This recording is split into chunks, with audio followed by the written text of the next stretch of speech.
Hello, everybody. Happy Friday to everybody. It's time for Cub Chat Live. Now, I'm joined by two very, very esteemed guests today. You all know Tamara on the far end of your screen. Tamara, how are you doing today? I'm doing great, even better now that I get to hang out with y'all. Thank you so much. Yes, Tamara, of course, we all know is the chair of the National Cub Scouting Committee. But wait a second, we're also joined by Angelique. How are you doing, ma'am? I'm fine, thank you.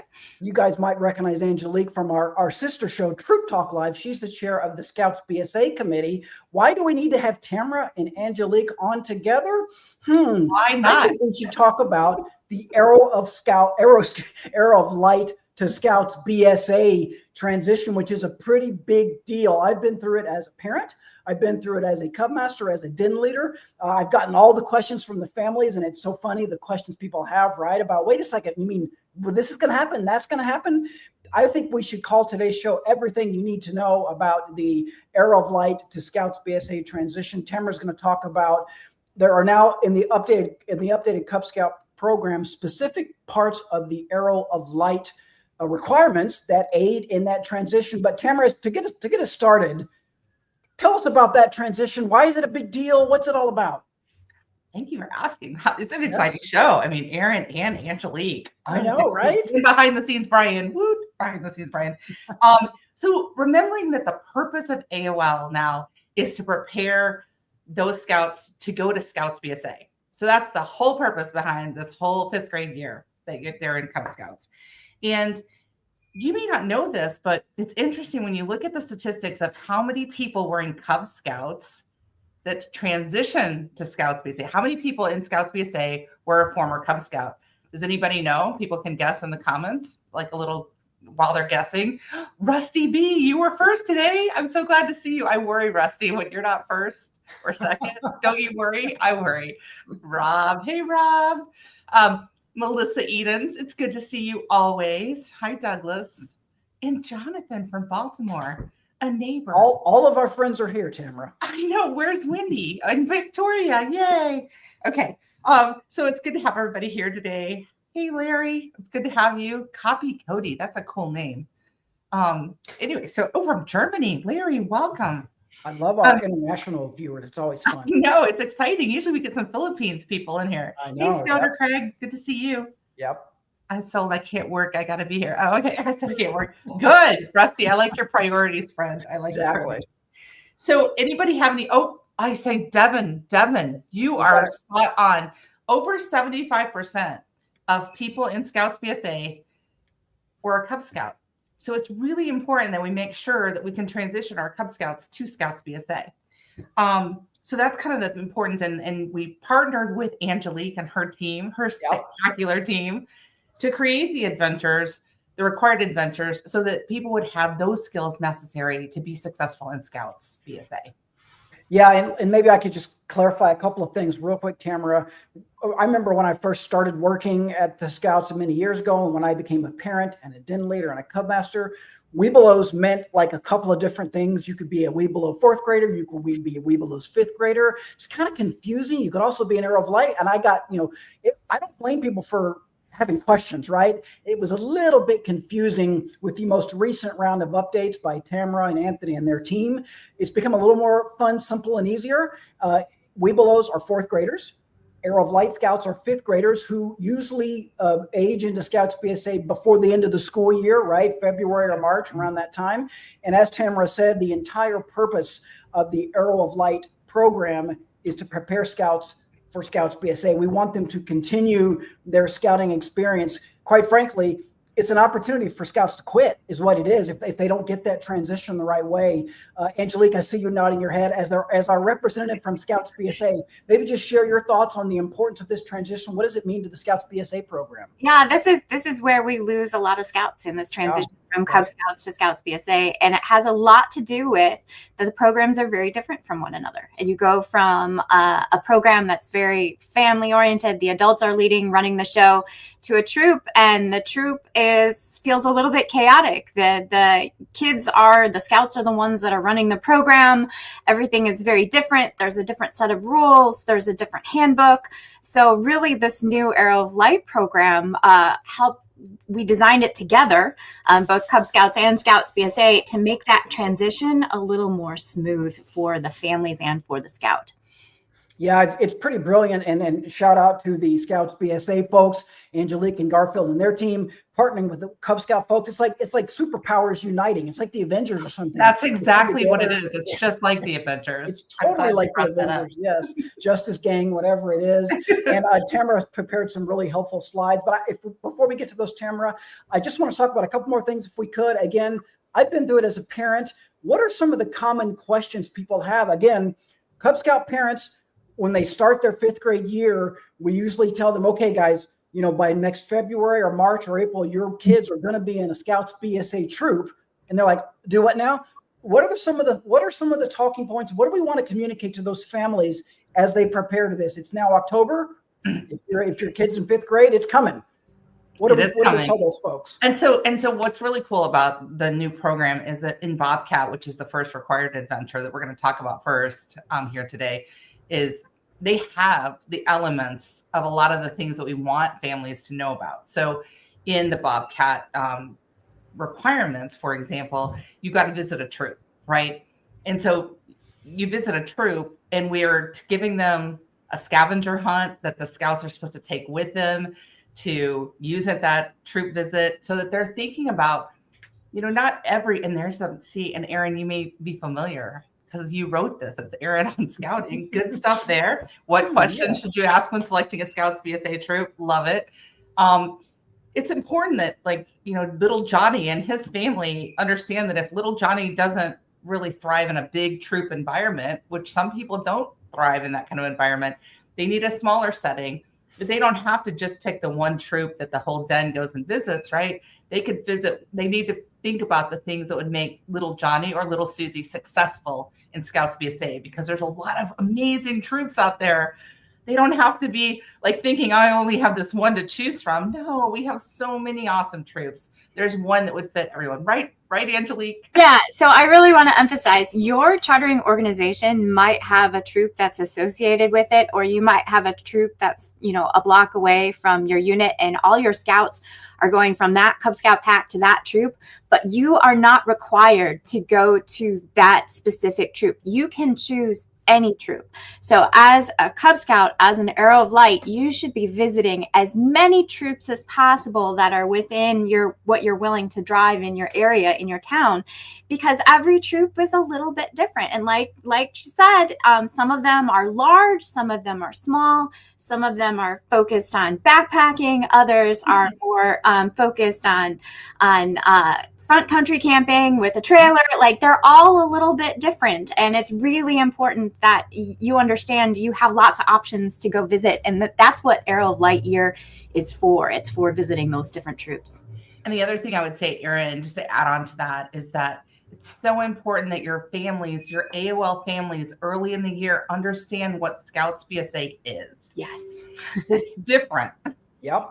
We're not talking about Cub Scouts anymore. We're talking about Scouts BSA, and it is different. And so without preparing your families when they go visit the troop, you're missing an opportunity to get them feeling comfortable about what they're going to see. You're going to walk in. How many, Angelique, I'm sure you can back me on this. How many troop meetings have you gone in and you're like, wow, this is like chaos. What is happening here? And right. This poor kid is up in the front trying to wrestle the cats back into line, but he's struggling, right? And so that's what it's about, right? It's supposed to be supported by adults, run by the youth, and that looks like chaos sometimes. Now, sometimes it seems like angels are singing and everything's beautiful, and you're like, wow, this guy or girl, they can run the world. Look at this person. Yep. But that takes some season and practice, right? And you usually don't see that the first time around that someone's leading. Yes. So yep. It's just, you've got to prepare your families for that, because otherwise they walk in thinking it's going to be like the seasoned Cub Master who's up there doing all of his amazing stuff. It's not going to be like that. And so Yeah, one of the most important things you can do if you're an Arrow of Light leader is first to make sure you yourself understand the differences between Cub Scouts and Scouts BSA, and then to be able to communicate that to the parents before those visits start to happen, and say, here are some of the basic differences between the programs, and here's who leads the Scouts BSA program, and explain a little bit of what the purpose is, that they're learning these skills on a hands-on leadership lab, basically in scouting. The camping is the carrot. That's how we get kids out there having fun, right? But they're actually learning how to plan the camp out, how to do their own cooking, all those things that we used to do in Cub Scouts for our kids. Now we're teaching them to do. And once you explain that to parents as they're crossing over, they kind of go, oh, that makes a little more sense when they cross over, and they're not just looking at a troop going, why aren't the adults taking control of this? So. Yeah, one of the most common questions I got when my son and his den went through this was, well, you're not going to be the leader anymore. And they were stunned when I said, no, the leader is going to be other Scouts BSA youth. Excuse me?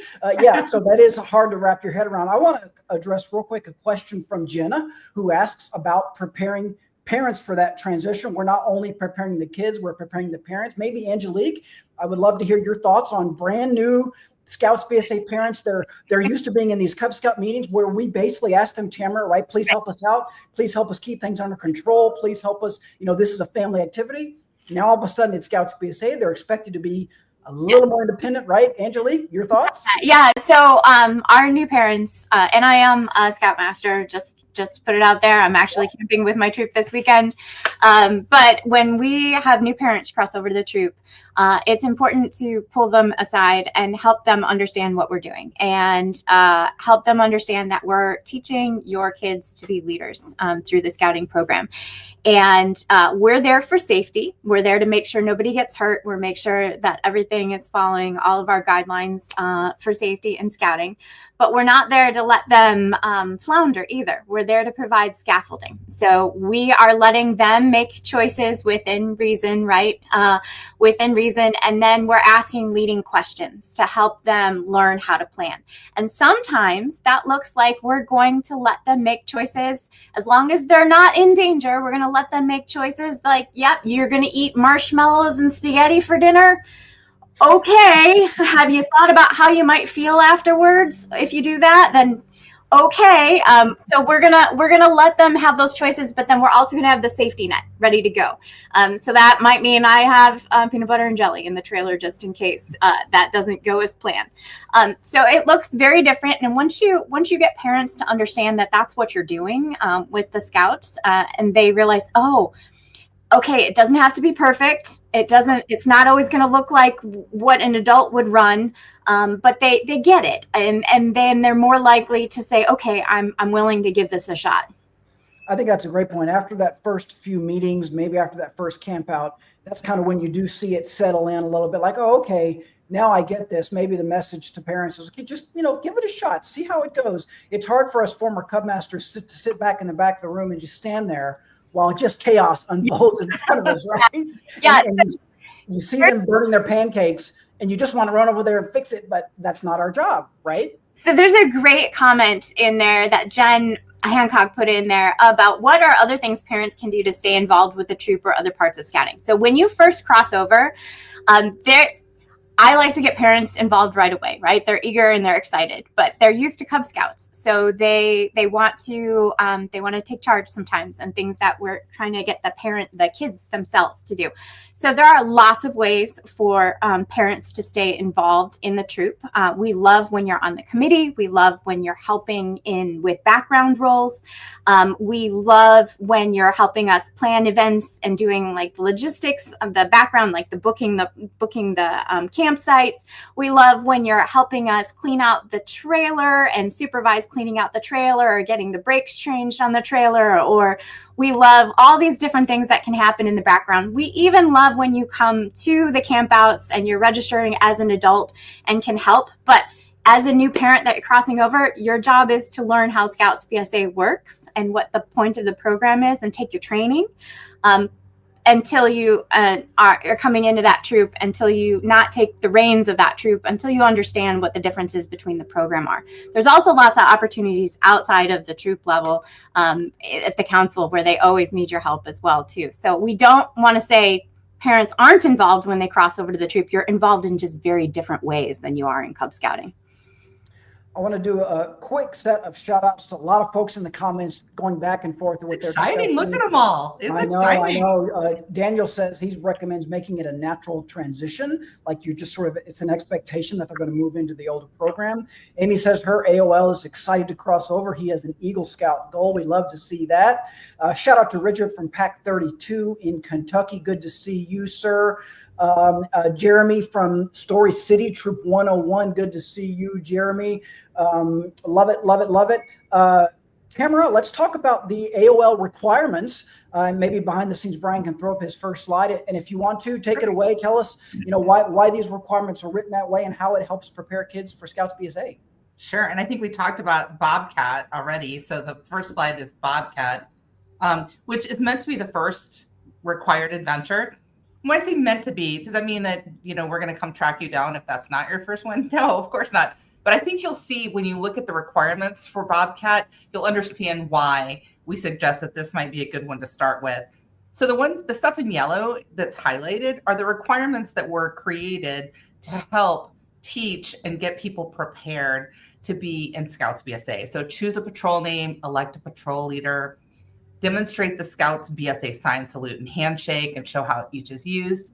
And with your patrol or your parent, legal guardian, visit a Scouts BSA troop, which we just talked at before we got to the slide. But you see how these were created with that kind of end in mind, because it doesn't have to end in Scouts BSA. You could go to venturing and see Scouts and all the other cool programs that we have.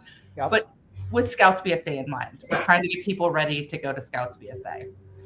I want to just say real quick that choose a patrol name and elect a patrol leader. That's as a Cub master and a den leader, that surprised me how much our kids got into that. They really enjoyed the going back and forth and talking about it, coming up with a patrol name, electing a patrol leader. The idea that a youth could be a leader, it was kind of like eye-opening to them. And again, a lot of good comments. Devin has a good comment. I encourage everybody to go read that about kids camping and learning how to become leaders. And maybe they're concerned they're not smart enough to become a leader. They don't have to be. That's okay. Very, very good stuff there. I want to give a quick shout out. Daniel says Cub Scouting isn't an ending point. It's just moving to a different program, like leaving elementary school and going into middle school, which, by the way, is kind of scary for some kids and their families. Let's just see here. No Boy Scout. Charles says no Boy Scout troop is the same because there's so many personalities in each one. Yeah, that's why we encourage. Not only is it okay, you're encouraged to shop around, so to speak, right, and find the one that's right for you. All kinds of great stuff. Let's talk about, Tamara, if we could, the outdoor adventurer requirement for Arrow of Light Scouts. I think this is slide number 2 behind the scenes, Brian. What do we need to know about this one? So again, we've highlighted the ones that are really preparing you to go to Scouts BSA. So Scout Basic Essentials, learning about that. With your patrol or a Scouts BSA troop, participate in a camp out.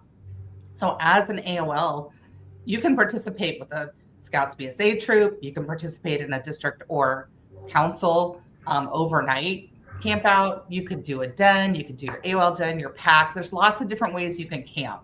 And we know kids love to camp, right, Angelique? We know if we can get people out camping, they're there. They're staying with us.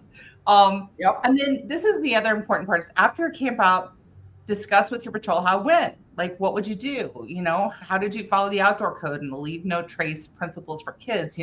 Talking about reflecting on how things went. That's a key skill that we do in Scouts BSA, right, Angelique? Yeah, so these are all things that when you first cross over to a troop are part of the first rank that you earn in Scouts BSA. And that is incredibly intentional because one of the feedback pieces that we get from new crossover scouts is that it's really confusing and it feels really stressful when they're crossing over to a troop and they're having to learn all these new things and pass their first rank. So if we are teaching some of these skills in the Arrow of Light rank, when they cross over to a troop, they will be immediately successful when they are going for their first rank. Because they'll already have done many of these things. So we are setting the stage for a scout to be very successful, earning that first rank right away, so they get that positive feeling that they know this, they're doing well, they understand how this works, and then they're excited to work on the next set of ranks, which have more scout skills involved. So it was very intentional that these are so similar. Yeah, I would love to talk just for a brief moment a little bit more about the camping. Scouter Mrs. Eden says their district is holding a recruitment night next week, so AOLs can chat with several local troops. A lot of districts host campouts, sort of an AOL Scouts BSA campout. That's a great place for Arrow of Light Scouts to sort of experience, the Scouts BSA, lifestyle and what it's like. Either one of you, Tamara, Angelique, your thoughts on AOL Scouts? What do we need to know about them camping with a Scouts BSA troop, whether it's on a unit level or a district level or a council level? Yeah, so I would love to talk about this one because this one is always very confusing to people. So a Arrow Light den can go camp as a den with a Scouts BSA troop. They are still camping under their Cub Scout rules, which means they have their 2 Cub Scout leadership, the adults leadership, and they are going as a unit to camp with a troop. But they are following Cub Scout rules when they're camping. So in Cub Scouts, you can bring a parent to camp with you. And that is okay at Arrow of Light because you are still camping under Cub Scout rules. You're just doing it with the troop. So that is the difference. Once you cross over to Scouts BSA, then unless your parent is a registered adult leader, they don't camp with the troop anymore. That's part of our youth safeguarding program. So it's really important to understand those differences about the safety rules that we have in place about Cub Scouting. So Arrow of Lights dens are the only groups of Cub Scouts that can go camp with a troop at a camporee or a weekend camp out. It's pretty cool. That's very cool. And again, that's a great addition. The updated program, right, allows for that to happen. Sorry, Tamara, go ahead. I'm sorry, I got excited. Yes, of course. I get excited. Yeah. So one of the things that's really important about this is make sure your families feel welcome to go on this, because it's really important that you set up as many opportunities as possible for your families, your guardians and parents to get to know the troop adults. There's a lot of goodness that comes around having your cup of coffee in the morning or around the early morning campfire while breakfast is being made, where they can start making friends, they can start understanding, they can ask questions. It's really important that they start developing that relationship and that they feel comfortable asking the leaders, because if they don't feel comfortable with the leaders, are they going to let their precious Cub Scout come over to the troop? Probably not. Right. So the more interaction you can do, the more information they can have, the better off they're going to be, and the more comfortable they're going to be moving from their AOL to Scouts BSA. Yeah, Daniel echoes those comments. He suggests that Scouts BSA troops should have a parent meeting for prospective new parents, where they can sort of, away from the chaos of the actual troop meeting, right? They can introduce themselves, answer any questions. Connie has a good question. Connie's watching on YouTube, by the way, about some discomfort among parents in letting their kids go off camping without them.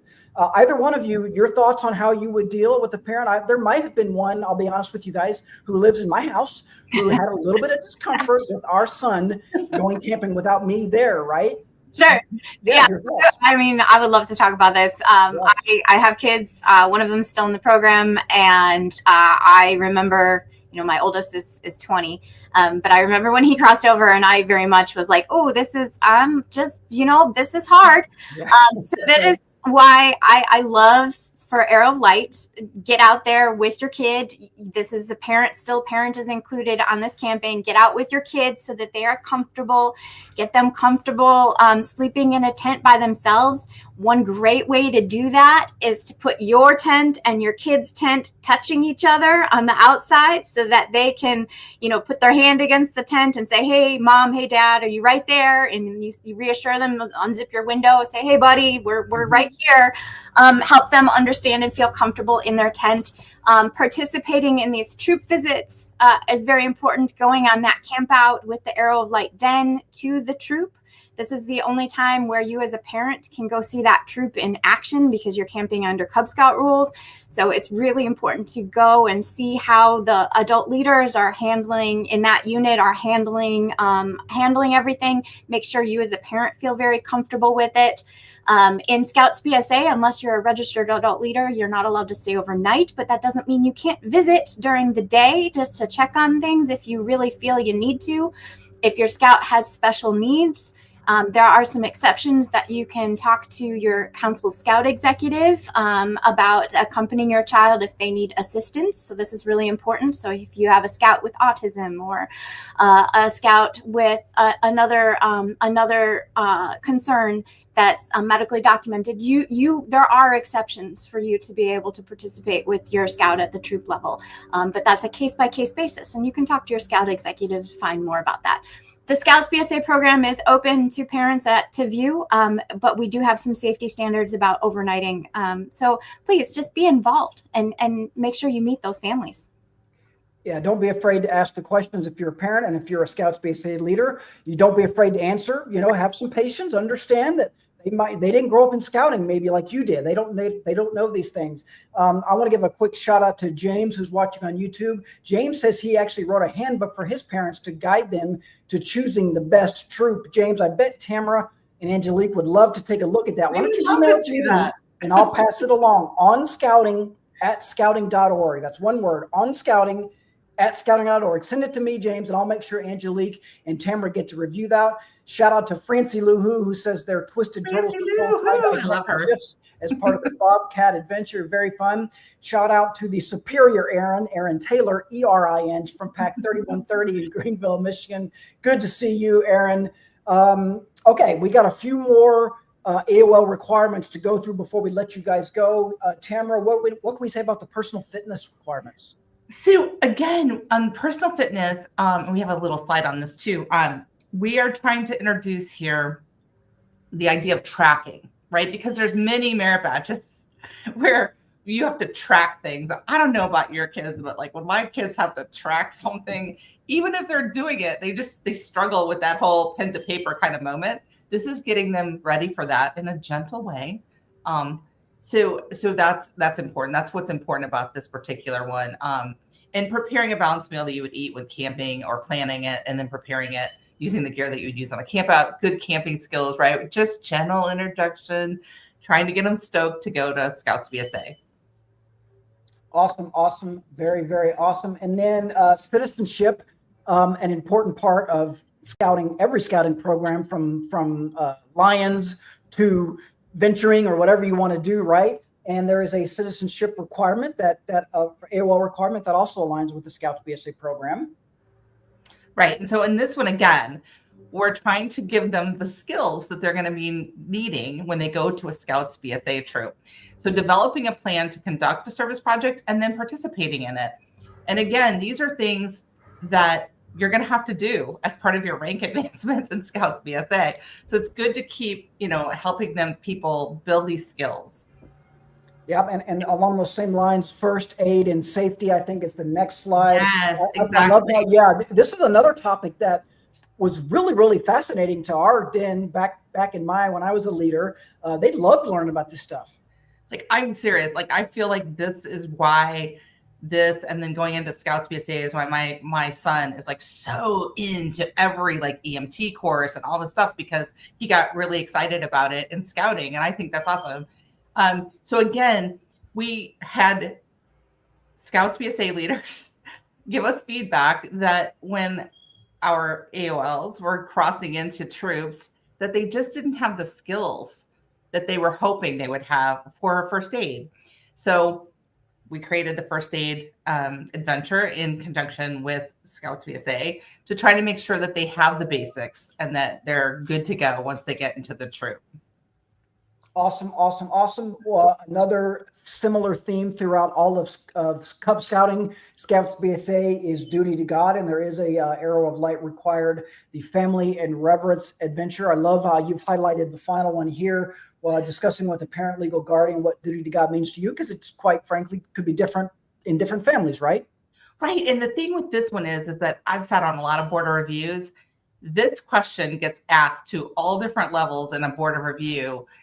Tell somebody what duty to God means to you. And these poor scouts like look at you like, they don't know how to articulate that. Right. So by introducing this early and helping them talk about that with their family and then be able to come and talk about what duty to God means to them, gives them that a little bit, takes some of the, the scariness out of that board of review that they might have at Scouts BSA, where they're going to be asked this question, which is a little tougher to answer than what was your favorite camp out, right? Yeah, absolutely. Yeah.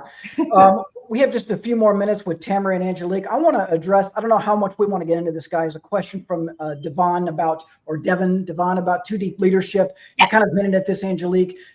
We are not the youth protection, the safeguarding experts, but maybe we could get into that a little bit. Angelique, are you comfortable talking about that? I can answer that one. Okay. I think Devin's question was about 2 deep leadership being invited to a girls' troop. Yes. So whenever you have a female scout, you must always have a female adult leader. And remember, in our Cub Scout, in our Arrow of Light dens, you're visiting as a den to a troop, and you're following den Cub Scout camping rules, and that means you are providing 2 deep leadership from your pack, with one of those having Baloo trained. So if you have girls and are going to visit a girls troop, or if you're visiting one of the pilot troops that are co-ed, you have to have a pack leader who is female and staying overnight at all times with the Cub Scouts that are camping with the troop. So it's fairly simple, fairly straightforward. You're still camping as a pack. Yeah. You're providing your own pack leadership. And if you have girls with you, then you have to have a female adult leader. Yeah, a great way to remember it, maybe, Angelique, is just because you're camping with the Scouts BSA troop doesn't mean it's removed any of your obligations that Correct. you have for the Cub Scout leadership requirements, 2 deep, Baloo, all that stuff like that. None of that changes just because you're camping with the Scouts BSA unit. Right. Yeah. You just, it doesn't matter if you have 2 or 7, you are still following Cub Scout or 20. You're still following Cub Scout camping rules when you're camping with the troop. So many good comments. Alicia says that you should suggest asking questions to parents and Cub Scouts to figure out where their discomfort is coming from. Alicia asks a fair question. Is it the parent or is it the Cub Scout who's anxious? Which is a great question, because sometimes it might be one and not the other. Yeah, absolutely. Troops hosting one-night lock-in campouts, things like that are maybe a little more sort of ease them into that actual wilderness camping. Great thoughts. Devin says, they at the end of the Weebles year, they start having the Scouts camping together, and then in the AOL year, let the parents decide if they want to drop them off. Shout out to Kim, who's watching from Oregon. Very, very cool. This has been a great discussion. Tamara, I think we want to refer our viewers to a few more resources. Someone earlier in the comments was asking about resources, and Tamara has a great one for you. Well, and I also want to point out, just to kind of wrap up our conversation, the other question is, when should you be contacting the troop? And Angelique and I were on Troop Talk last week. Right now, right? Now. All capital letters, an exclamation point at the end, and underscored. And you want to plan your crossover now. Plan it now. January is going to come soon. Plan your crossover now, January, February, right? Talk about what joint activities you can do with the troop. Your troop's an expert in these scout skills that we just mentioned. Why wouldn't you have them help with the first aid adventure, for example? The outdoor adventure, obvious that they could be a great help for that, right? And then create a calendar together. And if you've got a couple troops, that's even better, right? If you've got a couple troops, figure out how you can do different things with them. And it would be so awesome, because I'm sorry, nobody's cooler than the Scouts BSA people. I mean, come on. Us adults, we're not cool, but they are. The Scouts BSA youth are very cool. And then on the pack side, we already talked about AOL leaders, making sure you ask questions, make sure you understand, how does the camp, when do they camp the troop, and how much does it cost? You want your parents to know that in advance, because you want Johnny or Susie to be able to go to camp next year. They're going to cross over early. They're going to have all that experience with the troop. They're going to want to go. One other thing you might want to consider is asking your pack how they're going to handle the money that your AOLs earn. Because if they are earning money in the pack, then a lot of really awesome packs will then say, well, we're going to use this much for program this year, but then this much can go over with Johnny or Susie into the Scouts BSA troop so they can use that for starting their camp fund. So you need to know that in advance, because that will create contention with your families if they thought they were going to get to take the money with them and they are not. Yes. So make sure all that's up front. Well, that's a great point, Tamara. Yeah, good one.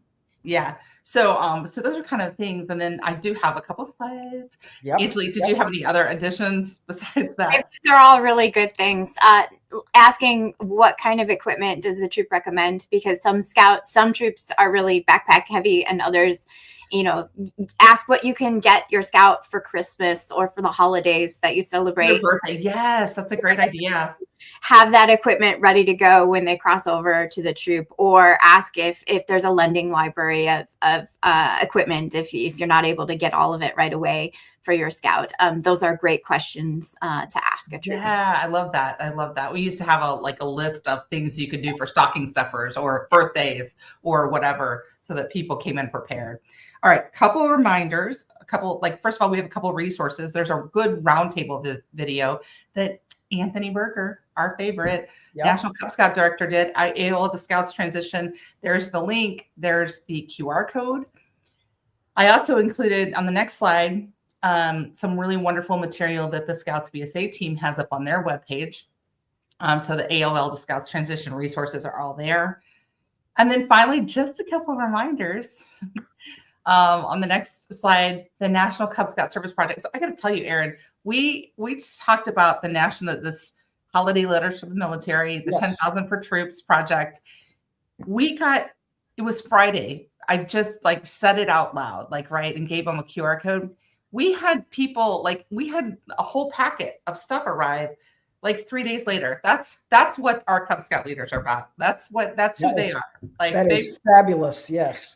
Yeah, this is a really, really cool project. Encourage everyone to scan that QR code to learn more about it. Very, very cool. Kind of a limited time only thing. You'll notice that deadline, November 7th. So you get it done here in the next 4 weeks or so. Absolutely. I'm so excited about this. And the local Dallas Fort Worth radio station is part of this. It's just, and he's an Eagle Scout. He seems super cool. Anyway, this is a great project.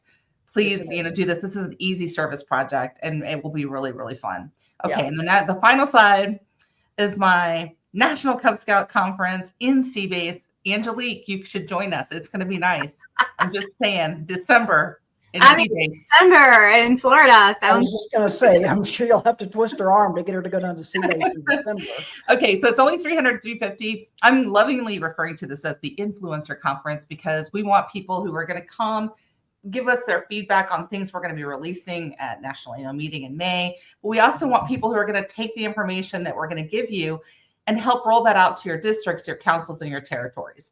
We know from past experience that this is a great way for us to work together to spread the goodness of Cub Scouts and the information that we have for Cub Scouts out to everybody.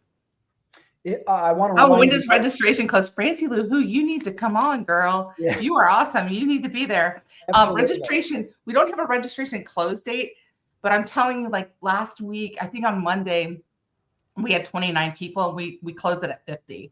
So what's going to happen, Francie Lou, is that we are going to end up selling out. So I think my suggestion would be register whenever, as soon as you can, I want to remind everybody, as we went through those slides, if you missed anything, you can always go back and watch later. As soon as we're done here, within just a few minutes, this will be a part of our Scout Cub Chat Live archives.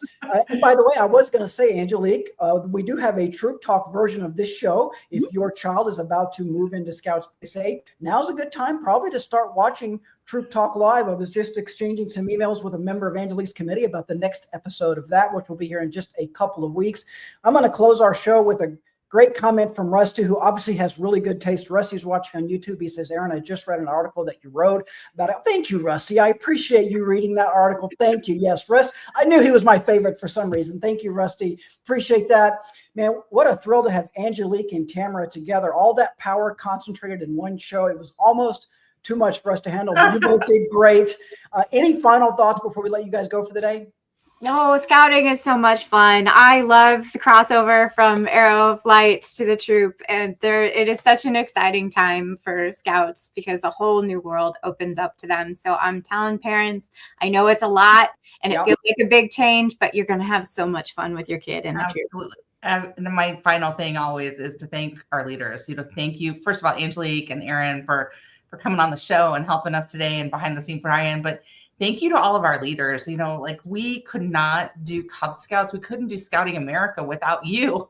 Like, you're the magic sauce. You're the awesome sauce in all of this. And I love seeing your creativity. I love seeing your passion. You guys are the magic of Cub Scouts. And thank you so much. We couldn't thank you enough. Yeah, final thought. And Tamara, you kind of alluded to this earlier. When my son was in Cub Scouts, I was his den leader. I was kind of his hero, so to speak. I'm not bragging. I'm just saying, when he went to Scouts BSA, it was pretty noticeable how I wasn't anymore, right? And then the Scouts BSA, that senior patrol leader became his hero. That's who he looked up to and who he wanted to emulate.